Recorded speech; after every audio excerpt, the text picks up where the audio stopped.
नमस्कार viewers and welcome back to law Chakra for timely legal latest updates. तो आज के एपिसोड में हम एक और बड़ी लीगल अपडेट आपके लिए लेकर आए हैं। West Bengal SSC recruitment scam या लोग जिसे टीचर्स रिक्रूटमेंट स्कैम के नाम से भी जानते हैं, उस केस में सुप्रीम कोर्ट ने एक बड़ा कदम उठाया है। तो चलिए जानते हैं पूरी कहानी, लेकिन ध्यान से सुनेगा क्योंकि ये केस सिर्फ नौकरियों से डील नहीं करता है लेकिन इंसाफ से भी। दोस्तों, ये मामला 2016 के रिक्रूटमेंट प्रोसेस से जुड़ा है, जिसमें 25,000 से ज्यादा टीचिंग और नॉन टीचिंग पोस्ट पर अपॉइंटमेंट्स हुई थी। पर जैसे ही स्कैम की खबर फैली, सब कुछ उलट पुलट हो गया। हाई कोर्ट ने इन सभी नौकरियों को कैंसिल कर दिया और बोला कि इनका रिक्रूटमेंट ढंग से नहीं हुआ है। और अब सुप्रीम कोर्ट इस मामले पे फैसला सुनाने वाली है। सीबीआई की जांच में एक शॉकिंग बात हमारे सामने आई है। वो ये है कि एसएससी के डेटा सर्वर पर जो डेटा है वो ओरिजिनल डेटा से मैच ही नहीं करता है। और सबसे बड़ी दिक्कत ये हो गई है कि एसएससी बोर्ड ने जो हमारा डेटा शीट थी उसे 1 साल बाद ही डिस्ट्रॉय कर दिया था। मतलब असली रिकॉर्ड्स बचे ही नहीं है। तो पता कैसे चलेगा कि असली और झूठा कौन है? हियरिंग के दौरान सीजेआई संजीव खन्ना ने एक बड़ी बात कही थी। उन्होंने कहा था कि जब असली डेटा ही नहीं बचा तो जो भी अवेलेबल है उस पर कैसे विश्वास करें? क्या सच में ये वही मार्कशीट्स है या कहानी कुछ और है? सीबीआई का कहना है कि असली डेटा में छेड़छाड़ की गई थी और इसी मैनिपुलेटेड डेटा के बेस पर रिक्रूटमेंट्स की गई। मतलब असली डेटा किसी और के हाथ लग चुकी है। हियरिंग के दौरान कुछ कैंडिडेट्स के लॉयर्स ने ये कहा कि पूरा रिक्रूटमेंट कैंसिल करना सही नहीं होगा। जो लोग सच में मेरिट के बेसिस पर सेलेक्ट हुए उनको भी नुकसान होगा। पर कलकत्ता हाईकोर्ट का कहना था कि ये रिक्रूटमेंट प्रोसेस इतना फ्लॉड है कि बिना सबको हटाए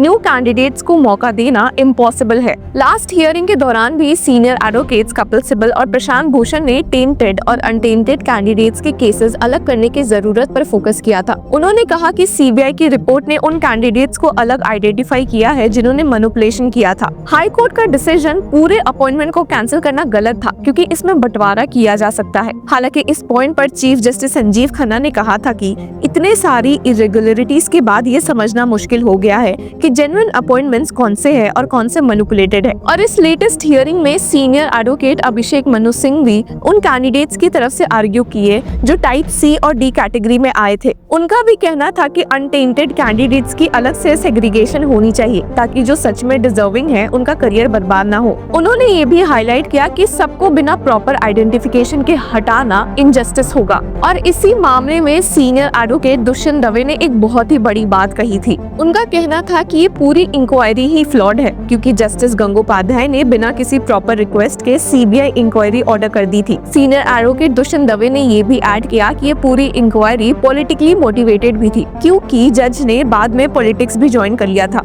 जब सीनियर एडवोकेट दवे ने ये तक कह दिया कि I don't think your lordships are hearing this because it is unpalatable to the judiciary, तो इस बात पर सीजीआई संजीव खन्ना ने ऑब्जेक्ट कर दिया और कहा कि ये केस इसके मेरिट्स पर सुना जा रहा है, ना कि पॉलिटिक कनेक्शन की वजह से। He stated, "The proceedings are going on absolutely dispassionately. We are going into the issue of evidence, not any political issue." अब यहाँ पर सीनियर एडवोकेट जयदीप गुप्ता, जो WBSSC के तरफ से अपीयर हुए, उनका कहना था कि हाई कोर्ट का ये कहना कि एसएससी ने कोऑपरेट नहीं किया काफी गलत है। उन्होंने क्लैरिफाई किया कि जब रिकमेंडेशंस होती है और कोई कैंडिडेट अपॉइंटमेंट लेने से मना कर देता है तो एसएससी बोर्ड दूसरे रिकमेंडेशंस कंसिडर करती है। सीनियर एडवोकेट्स PS पतवालिया और करुणा नंदी ने उन कैंडिडेट्स की ओर से आर्ग्यू किया जिनका अपॉइंटमेंट कैंसिल हो गया था। उनका कहना था कि जब तक ट्रायल पूरा नहीं होता तब तक ये कंफर्म नहीं किया जा सकता कि ओरिजिनल डेटा कौन सा है और मैनिपुलेशन किस लेवल पे किया गया है। उनका आर्ग्यूमेंट था कि पंकज बंसल से मिला हुआ ये एविडेंस भी सस्पेक्ट है और उस पर भी भरोसा नहीं किया जा सकता। सीनियर एडवोकेट मीनाक्षी अरोड़ा ने भी एक इम्पोर्टेंट पॉइंट उठाया। उनका कहना था कि टेंटेड और अनटेंटेड कैंडिडेट्स की एक प्रॉपर हियरिंग होनी चाहिए।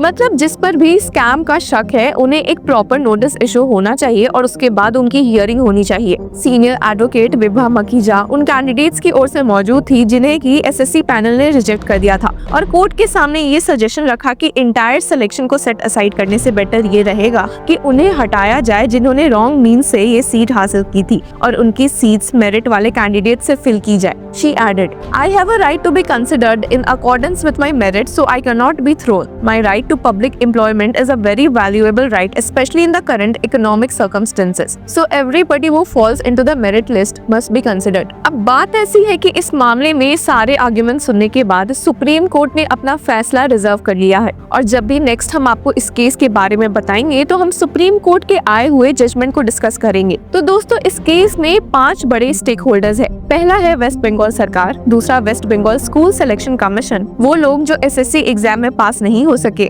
वो कैंडिडेट्स जिनकी नौकरियां कैंसिल कर दी गई, और फाइनली सीबीआई जो कि इस केस की पूरी जांच कर रही है। अब इस पूरे मामले में ये सवाल उठता है कि उन कैंडिडेट्स का क्या जो सच में डिजर्विंग है। एक तरफ वो लोग हैं जो कि अनफेयर तरीके से सेलेक्ट हुए और दूसरी तरफ हमारे पास है वो कैंडिडेट्स जो डिजर्विंग थे पर जिनसे उनका हक छीन लिया गया। सुप्रीम कोर्ट के फैसले का सबको इंतजार है और ये तय है कि जो भी होगा इसका असर 25,000 कैंडिडेट्स और उनके फैमिलीज पर पड़ेगा। पर दोस्तों ये केस सिर्फ वेस्ट बंगाल सरकार से जुड़ी हुई नहीं है, इसका असर पूरे देश पर पड़ेगा और ये साफ है कि गवर्नमेंट रिक्रूटमेंट्स को ट्रांसपेरेंसी और अकाउंटेबिलिटी की सख्त जरूरत है। अब सुप्रीम कोर्ट का फाइनल डिसीजन क्या रहेगा ये देखना काफी इंटरेस्टिंग है, पर तब तक के लिए बने रहे with us at law chakra.